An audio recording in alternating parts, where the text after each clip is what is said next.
أعوذ بالله من الشيطان الرجيم بسم الله الرحمن الرحيم اقرأ باسم ربك الذي خلق صدق الله العظيم প্রিয় ভাইরা, আসসালামু আলাইকুম রহমতুল্লাহ।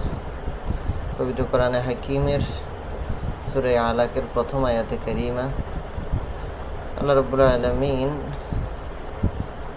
এর শাশ্বত যে বিধান, সকল মাখলুকের পরিচালনা পদ্ধতির যে কিতাব, সেটার নাম হচ্ছে কোরআনে কারিম।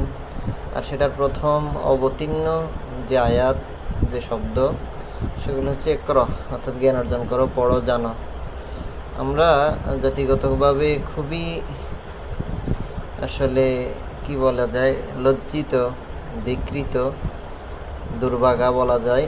কারণ হচ্ছে বাংলাদেশের প্রায় 90% উপরে আমাদেরকে মুসলিম গণ্য করানো হয় বা বলা হয়। খুব গর্ববোধ করি আমরা এটা বলতে, এবং শুনতেও খুব গর্ববোধ করি। কিন্তু খুবই দুঃখের বিষয় হচ্ছে দেশের মুসলমানদের যেই সংখ্যা গণনা করা হয়, সেখানে প্রায় 90%-এর উপরে মানুষকে আপনি যদি অ্যানালাইসিস করেন, তদন্ত করেন, দেখবেন যে 90%-এর উপরে লোক মুসলমান। কিন্তু তার উপর যে অবতীর্ণ কিতাব নাজিল হয়েছে, সেখানে কি বলেছে এবং সেটাকে মানে শুধু বাংলা যে মাতৃভাষা, সেটার মতো করে রিডিং পড়তে পারা সংখ্যা 100%-এ 10 জন পাওয়া যাবে কিনা সন্দেহ আছে।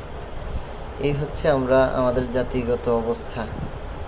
আমরা শুধু মুসলমান এটা দিয়ে মুখে খুব ফেনা তুলি, কিন্তু আসলে মুসলমানের যেই বিধান, আল্লাহর পক্ষ থেকে শাশ্বত বাণী, আল্লাহ যে অথেন্টিক বিজ্ঞানসম্মত যে বিধান আল্লাহ দিয়েছেন, সেই বিধান সম্পর্কে মোটেই ধারণা নাই।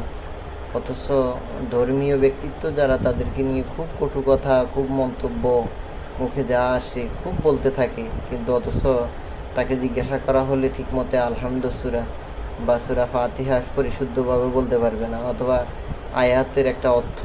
একটা আয়াতের অর্থ বলতে পারবে না, অথবা একটা হাদিসের অর্থ বলতে পারবে না। অথচ সে মুসলমানের সন্তান দাবি করে, কিন্তু আলহামদুলিল্লাহ খুব তির্যক ভাষায়, খুব অশ্লীল ভাষায় বক্তব্য দেয় বা বলে। অথচ আল্লাহ রাব্বুল আলামিন বলেন, কুল হাল ইয়াস্তাউিল্লাযিনা ইয়ালামুনা ওয়াল্লাযিনা লা ইয়ালামুন, যে জানে এবং যে জানে না দুজন কি সমান? কুল হাল ইয়াস্তাউিল আমা ওয়াল বাসার, অন্ধ এবং চোখওয়ালা দুজন কি সমান? আরে যে আল্লাহর বিধান সম্পর্কে জানে না, সে তো অন্ধের চাইতেও অদম। আল্লাহ আমাদেরকে বুঝা